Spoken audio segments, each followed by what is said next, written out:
रामकृष्ण हरी अवधूत चिंतन श्री गुरुदेव दत्त। येणाऱ्या 30 एप्रिलला अक्षय तृतीया आहे। अक्षय म्हणजे जी कधीही क्षय पावत नाही अशी तिथी।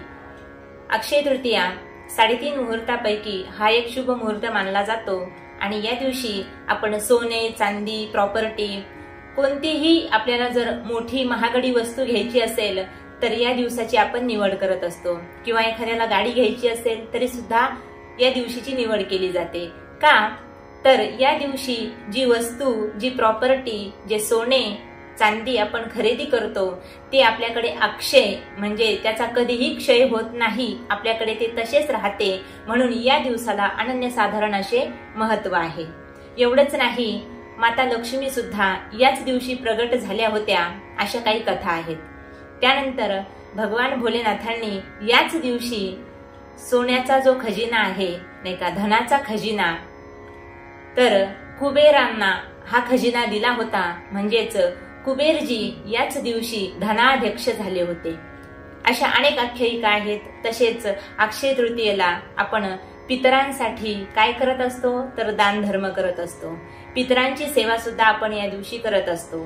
मग आपल्याला अक्षय तृतीयेच्या दिवशी पितरांना प्रसन्न करण्यासाठी काही दान धर्म करायचा आहे, तर कोणत्या वस्तू आपण दान केल्या पाहिजे ते मी आपल्याला आजच्या व्हिडिओमध्ये सांगणार आहे।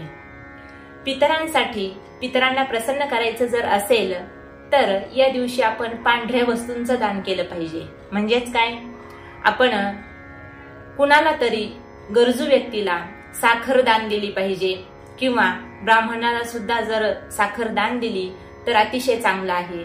त्यानंतर दुधाचे दान आपण कुणाला तरी या दिवशी केले पाहिजे।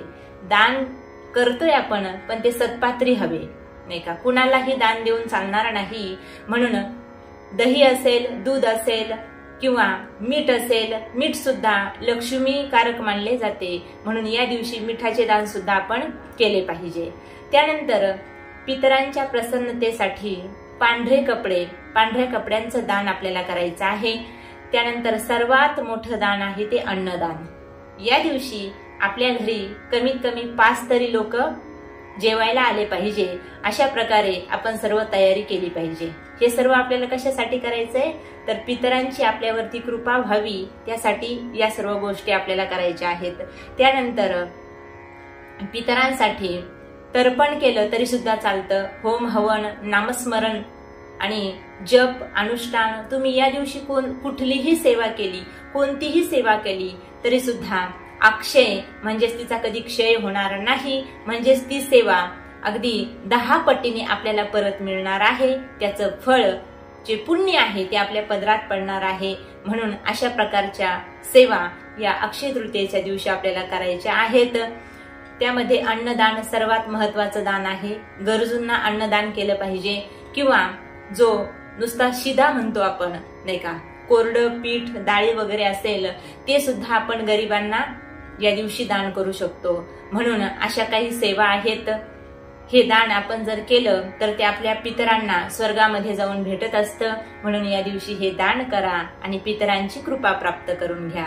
रामकृष्ण हरी अवधूत चिंतन श्री गुरुदेव दत्त।